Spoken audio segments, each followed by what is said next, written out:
here's something you may not know. Abortion has increased since the 2022 Supreme Court decision allowing states to regulate the procedure. The rise is largely due to widespread use of the abortion pill. Research shows mifepristone poses a serious health risk.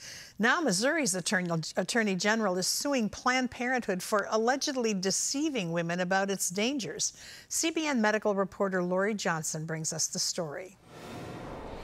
Attorney General Andrew Bailey argues that claims the abortion drug is safer than other medications are untrue and wants millions from the National Planned Parenthood Federation of America for violating his state's Merchandising Practices Act. Planned Parenthood has said things like mifepristone is as safe as Tylenol, when we know based on clinical studies that's simply not true. Somewhere between 5 to 10% of women who take mifepristone end up needing additional health care. The suit seeks damages for women in his state who took the pill. They owe every woman in the state of Missouri who they've issued this drug to under these false pretenses $1,000, and we're asking for $1.8 million in restitution to the state of Missouri for the damage they've done to our state healthcare system through increased emergency room visits. Pro-life organizations applaud the move. So really, when he's going to the National Planned Parenthood, whatever the decision will affect Planned Parenthoods all over the country. And that is appropriate, and that was the right thing to do. An Ethics and Public Policy Center study from earlier this year shows the rate of serious health risk from the drug is 22 times greater than the numbers reflected on the drug's FDA-approved label. We're finding that emergency rooms are filling up all over the country. That women are told, if you have to go to the ER, lie to them and tell them you're having a miscarriage. Health and Human Services Secretary Robert F. Kennedy Jr. called for a fresh FDA review of the drug.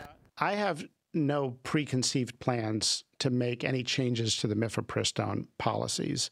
We're going to continue to look at the data. Meanwhile, a group of faith leaders delivered a letter to President Trump calling on him to stop the widespread distribution of mifepristone. Here's what's happened. Most people don't realize this. Since the Dobbs decision, we have seen abortion rates increase in this country. The letter also seeks required in-person doctor visits for patients requesting mifepristone, and that the Justice Department enforce the Comstock Act to stop the mailing of the pills to states banning abortion. Those laws are being essentially nullified by the Trump administration's Department of Justice and the FDA that are allowing these abortion pills. Estimates of 8,000 a month are being sent into these pro-life states. The letter was signed by Baptist leaders from 22 states. Lori Johnson, CBN News. Well, just under our federal system, the safety of any medication is entirely up to FDA.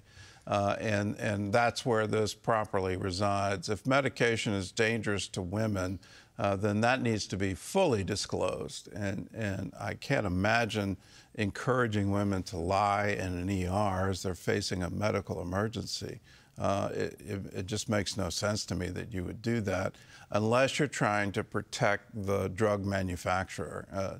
We need to have full disclosure and a full investigation.